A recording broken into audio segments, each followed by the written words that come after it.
एक तीसरे अर्थ में भी आप समझें। भगवान कहते हैं कि मैं कृष्ण ही ब्रह्म हूँ, तुम अर्जुन ही अध्यात्म हो। ये सारे के सारे पक्ष और विपक्ष वाले अधिभूत हैं, जिनका सर्वनाश सुनिश्चित है। ये महाराज युधिष्ठिर ही अधिदैव हैं, क्योंकि इनके सत्य का ही शासन यहाँ पर सब पर है।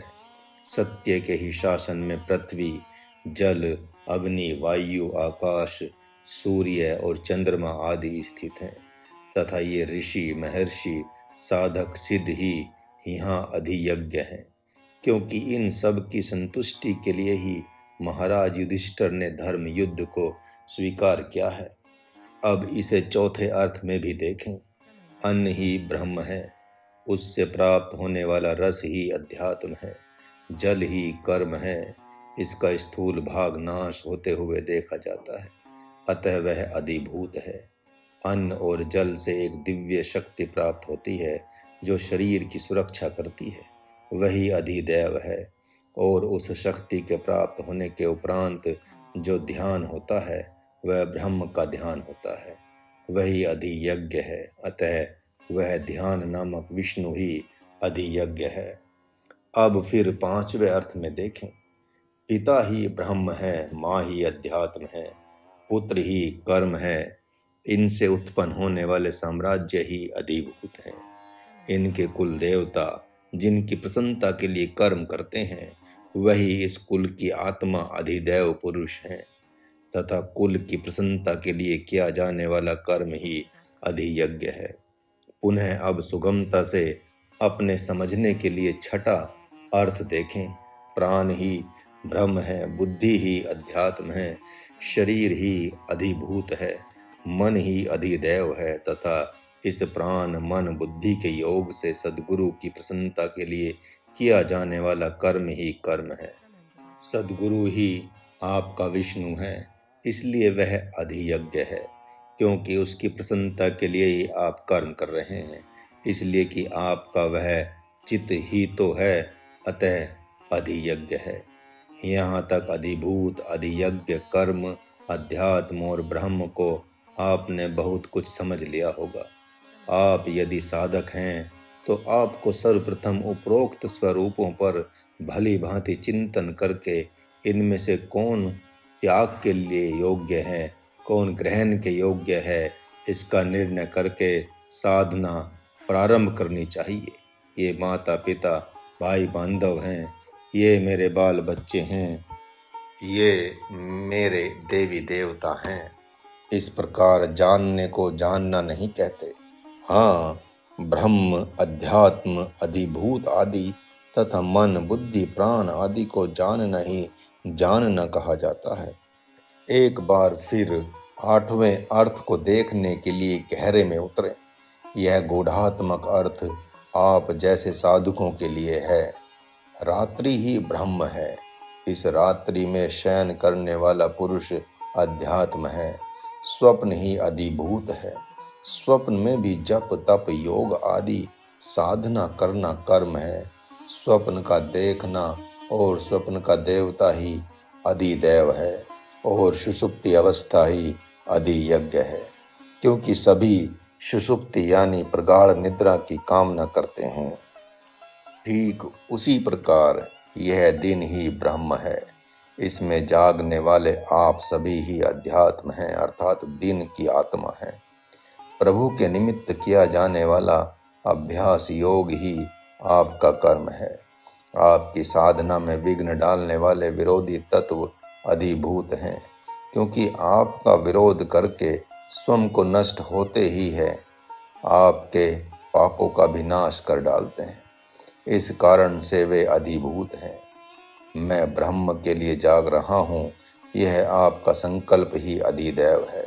आपका सद्गुरु ही दिन रूपी ब्रह्म में अधियज्ञ है, क्योंकि उसी की प्रसन्नता के लिए आप अभ्यास योग या जप, तप, योग आदि साधन करते हैं। अक्षरम ब्रह्म परम, इस मंत्र का स्पष्टीकरण बृहदारण्यकोपनिषद की आख्यायिका के माध्यम से भी समझें। योगिनी गार्गी ने महाराज जनक के दरबार में विद्वत समुदाय के बीच याज्ञवल्क्य से पूछा, हे महात्मन, जो द्युलोक से ऊपर हैं, जो पृथ्वी से नीचे हैं, और जो द्युलोक पृथ्वी के मध्य में हैं, और स्वयं भी जो ये द्युलोक और पृथ्वी हैं, तथा जिन्हें भूत वर्तमान भविष्य इस प्रकार कहते हैं, वे किस में ओत प्रोत हैं। याज्ञवल्क्य ने कहा, हे गार्गी, जो द्युलोक से ऊपर पृथ्वी से नीचे, और जो द्युलोक और पृथ्वी के मध्य में हैं, और स्वयं भी जो द्युलोक और पृथ्वी हैं, तथा जिन्हें भूत वर्तमान भविष्य इस प्रकार कहते हैं, वे सब आकाश में ही ओत प्रोत हैं। पुनः गार्गी ने पूछा कि हे ब्रह्मज्ञ, वह आकाश किसमें ओत प्रोत है। याज्ञवल्क्य ने कहा, हे गार्गी, उस तत्व को तो ब्रह्मवेत्ता अक्षर कहते हैं।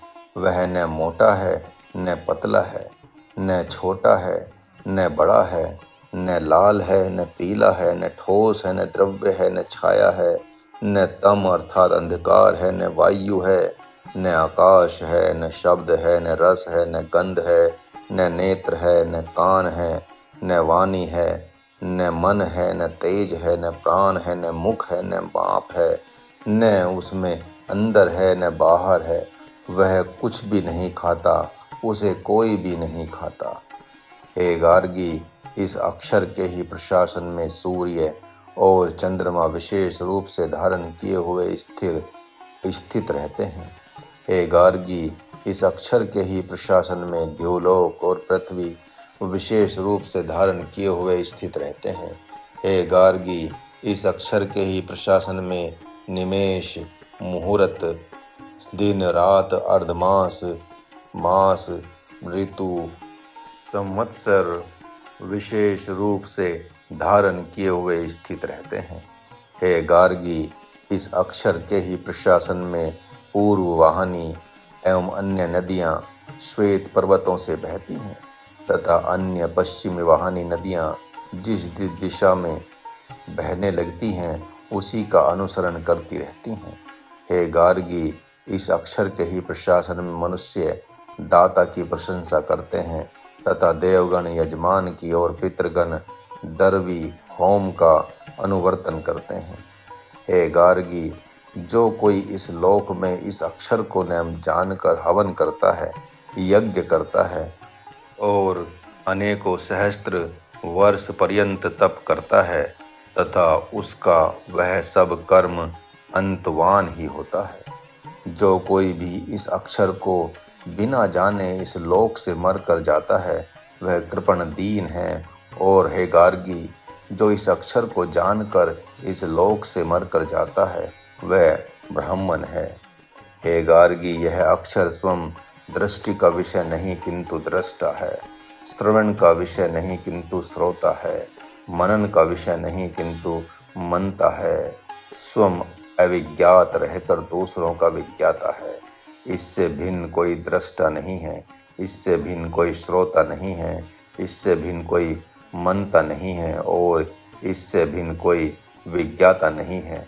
हे गार्गी, निश्चय इस अक्षर में ही आकाश ओत प्रोत है।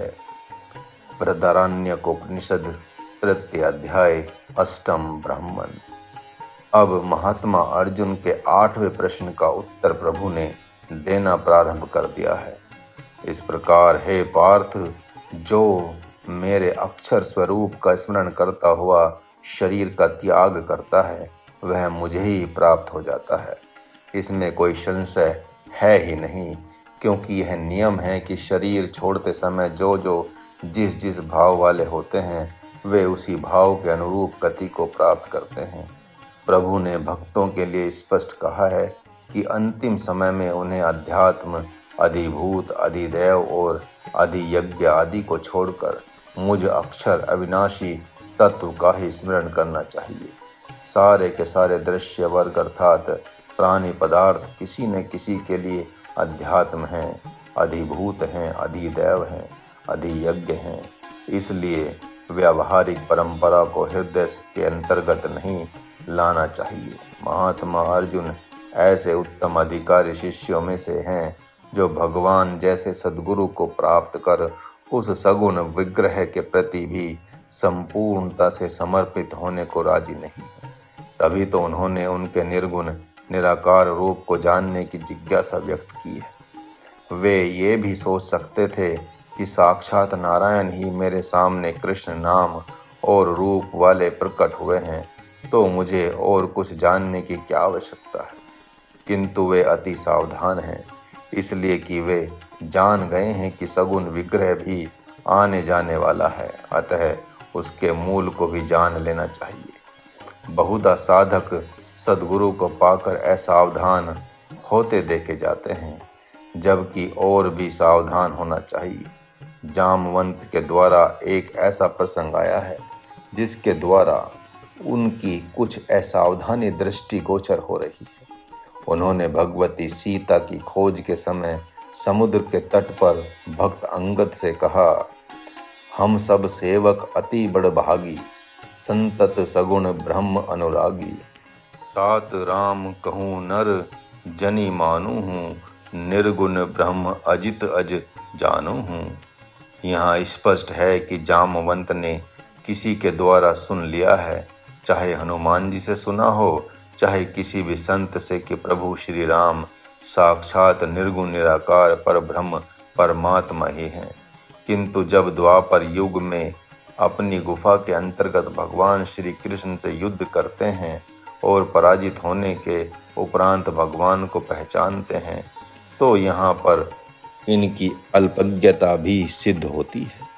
उन्होंने अंगद से कहा है कि जो सगुण उपासक होते हैं वे मोक्ष को त्याग कर वैकुंठ धाम में निवास करते हैं। इसका तात्पर्य यह नहीं कि सगुण ब्रह्म के उपासकों के पास वह आँख है ही नहीं, जो ब्रह्म के प्रकट होने पर अथवा आने पर उसे पहचान ही न सके।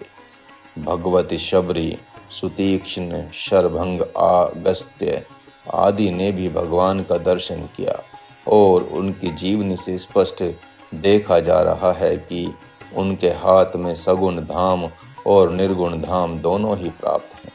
प्रभु को पहचानने में उनकी आंखें धोखा नहीं खाती। यदि जामवंत की आंखें धोखा खा गईं, तो यह सिद्ध होता है कि उन्होंने प्रभु श्री राम को सगुण ब्रह्म के रूप में मानकर विश्वास कर लिया था, किंतु निर्गुण निराकार स्वरूप की मांग प्रभु श्री राम से उन्होंने कभी नहीं की। वहीं पर अध्यात्म रामायण के अनुसार हनुमान जी ने निर्गुण निराकार ब्रह्म के विषय में जानने के लिए श्री राम प्रभु को बहुत छेड़ा है। जैसे कोई मुमुक्षु साधक इस रूप को जानने के लिए सद्गुरु का पीछा किए रहता है। उपरोक्त मंत्र के द्वारा भक्त अर्जुन भी भगवान को छेड़ ही रहे हैं, किंतु भगवान तो भगवान ही हैं। वे अर्जुन से कह रहे हैं कि अब मैं तुझे प्राप्त हो गया हूँ, अतः सभी पक्ष विपक्षियों के शरीरों को अधिभूत समझो, मरण धर्म समझो और मरण धर्म के रूप में ही देखो भी, तथा मुझ अमर और अविनाशी रूप में देखो और मेरे शरणागत होने के कारण से अपने को भी अजर अमर शाश्वत सनातन के रूप में देखो। इस प्रकार अपनी इच्छा अनुसार जब तुम शरीर छोड़ोगे तो ब्रह्म रूप ही हो जाओगे। तुम्हारी ही बात क्या, यह तो सनातन परंपरा ही है कि जो भी मुझ सगुण स्वरूप का स्मरण करता हुआ शरीर छोड़ता है वह मुझ सगुण ब्रह्म को प्राप्त हो जाता है और निर्गुण निराकार का चिंतन करता हुआ निर्गुण निराकार रूप हो जाता है। यह सर्वविदित है कि शरीर छोड़ते समय अम्बा ने अगले जन्म में नपुंसक के रूप में जन्म लेने का संकल्प किया था और वैसा ही हुआ। वह हिजड़ा बनकर आ गई। वह जान गई थी कि पितामह भीष्म को हिजड़ा होने का पाप लग गया है, क्योंकि भगवती द्रौपदी के चीर हरण के समय वे नपुंसक की तरह बैठे ही रह गए थे। अतः नपुंसक को नपुंसक ही मारेगा। वन प्रदेश में पेड़ों को काटने वाला कुल्हाड़ी में लोहे का डंडा लगाकर आया। बुद्धिमान पेड़ अति प्रसन्न थे। अन्य पेड़ों से कह रहे थे कि क्यों डर रहे हो, यह तो हम लोगों को काट नहीं पाएगा, क्योंकि लोहे की कुल्हाड़ी में लोहे का डंडा लगा बैठा है। वही हुआ पेड़ को काटते समय, जब उसके दोनों हाथों में फोड़े फफोले आ गए और कुल्हाड़ी में लकड़ी का डंडा डाल लिया, तब बुद्धिमान पेड़ भी कांप गए। कहने लगे कि अब कफन की तैयारी कर लो, क्योंकि इसने हम लोगों के अंग को ही अपना अंग बना लिया, इसलिए अब हम लोगों को काट लेगा। इस मंत्र के द्वारा यह संकेत है कि शरीर छोड़ते समय हम जिसे याद करेंगे उसी रूप वाले हो जाएंगे। तो क्यों न सदा सर्वदा ही भगवान को याद करें, क्योंकि अम्बा ने भी अंतिम समय में मैं हिजड़ा बन सकूं, इसके लिए मृत्यु पर्यंत घोर जप तप किया। वह जानती थी कि अंतिम समय अपने अभिष्ट संकल्प के लिए स्मृति को सुरक्षित रखना अनिवार्य है। यहाँ प्रभु ने भी अगले मंत्र के द्वारा संकेत किया है। हे पार्थ, इस परम सफलता के लिए अहर्निश मेरा ही स्मरण करो और युद्ध भी करो। इस प्रकार अपने मन बुद्धि के द्वारा स्मरण करने के कारण से भले ही तुम युद्ध रूप घोर कर्म करोगे, किंतु मेरे को ही प्राप्त हो जाओगे। नियम अनुसार शरीर छोड़ते समय जीव का स्मरण करने वाला जीव बन जाता है, पशु पक्षी का स्मरण करने वाला पशु पक्षी बन जाता है। लाठी से, भाले बर्छे से अथवा नदी सरोवर में डूबने से, अग्नि द्वारा जलने से अथवा वाहन आदि से गिरकर मरने से व्यक्ति निश्चित ही प्रेत बन जाता है, क्योंकि जिसके द्वारा वह मरता है उसे वह काल जैसा दिखाई पड़ता है। अतः वैसी अवस्था में भय वृत्ति जाग ही जाती है, जिस कारण से वह प्रेत बन जाता है। इसलिए प्रभु ने कहा कि भक्त को सदा सर्वदा मेरा ही स्मरण करना चाहिए, ताकि ऐसी अवस्था कभी आ जाए तो वह भक्त मुझे ही याद कर सके। मां मनुस्मर युद्ध च का तात्पर्य है कि मेरी आज्ञा अनुसार युद्ध करो। तुम यह समझो कि मुझे प्रभु ने आज्ञा दी है, क्योंकि मैं अपनी प्रत्येक आज्ञा में रहता हूँ। देखा भी जाता है कि संत हर समय वचन में रहता है, देवता अपने मंत्र में रहता है, अज्ञानी पिता अपने पुत्र पुत्रियों में रहता है। उसी प्रकार प्रभु भी अपनी प्रत्येक आज्ञा में रहता है। प्रभु ने आज्ञा दी है, इसलिए कर्म कर रहा हूँ, यह सोच ही उस कर्म को ब्रह्म बना देती है। मन को स्वजनों से हटाकर प्रभु को देना होगा। किसी साधक को 24 घंटे में एक अंश भी यदि माता पिता भाई बांधव मोह के कारण से याद आ रहे हैं, तो उसी की भक्ति को व्याभिचारी भक्ति कहते हैं। अभ्यानंद का कहना है कि विचार कैसे नहीं आएंगे, जब उन्हीं माता पिता भाई बांधवों के बीच से आए हैं तो विचार आना तो स्वाभाविक ही है। महाराज का ऐसा कहना नहीं है। जैसा तुम समझ बैठे हो, उनकी याद आनी अलग बात है और मोहपूर्वक उनके विषय में विचार आना अलग बात है। उनकी याद आ रही है तो उसकी तो काट है ही, किंतु मोहपूर्वक विचार आ रहा है तो स्पष्ट है कि प्रभु में आपको मोह नहीं हुआ है, सद्गुरु और साधना में आपको मोह नहीं हुआ है। एक भक्त ने सद्गुरु से कहा कि गुरुदेव, यह आश्रम मुख्य रास्ते पर है, तो क्यों न मेरे पिताजी मुख्य दरवाजे से हटकर दीवार से ही लगी हुई पान की गुमटी खोल लें। सद्गुरु ने कहा कि बात तो तुम ठीक ही कह रहे हो, किंतु अभी तुम आश्रम में रहने के योग्य नहीं हो। पहले अपने पिता को जाकर धन धान्य से संपन्न करो, निर्मल वैराग्य हो जाओ, तो आना। यदि उनकी याद आती है तो उसकी काट है। जब माँ की याद आए तो वहाँ परम भाव से उसकी प्रार्थना करें। मन में माँ को लाकर दिव्य सिंहासन पर आसीन कर दें और मानसिक पूजा करते हुए कहें कि हे प्रभु, आप तो साक्षात नारायण हैं। इतने सालों तक आपको माँ ही समझता रहा। इस अपराध को क्षमा करें और कृपा करें कि जिस लक्ष्य को लेकर मैं निकला हूँ वह पूरा हो। पिता पुत्र बाल बच्चों की याद आने पर, ऐसा कहने और करने पर कुछ महीने और वर्षों में याद भी आनी बंद हो जाएगी। मानो प्रभु अर्जुन से कहते हैं कि अब तक तूने मुझे द्वारिकाधीश के रूप में देखा, सारथी के रूप में देखा, गुरु रूप में देखा और सद्गुरु रूप में देखा, किंतु अब तो तूने भली भांति देख लिया कि मैं ही साक्षात नारायण हूँ, सच्चिदानंद घन परमात्मा हूँ। अतः मन में मेरी आज्ञा को ध्यान में रखते हुए अपने हाथों में धनुष बांध लो और फिर देखो कि तुम्हारे हाथों से तुम युद्ध करते हो कि मैं युद्ध करता हूँ। महात्मा अर्जुन के मन में विचार चमक उठे कि सदा ब्रह्म का स्मरण और कर्म बड़ा कठिन है। चलो, मैं तो ऐसा करूँगा ही, क्योंकि ये तो मेरे साथ ही हैं, किंतु साधकों के साथ तो सदा रहते नहीं, अथवा साधकों के साथ 24 घंटे सद्गुरु रहता नहीं तो साधना और 24 घंटे स्मरण बड़ा कठिन हो जाएगा। प्रभु ने उनके मन की बात जान ली और समाधान करना प्रारंभ किया।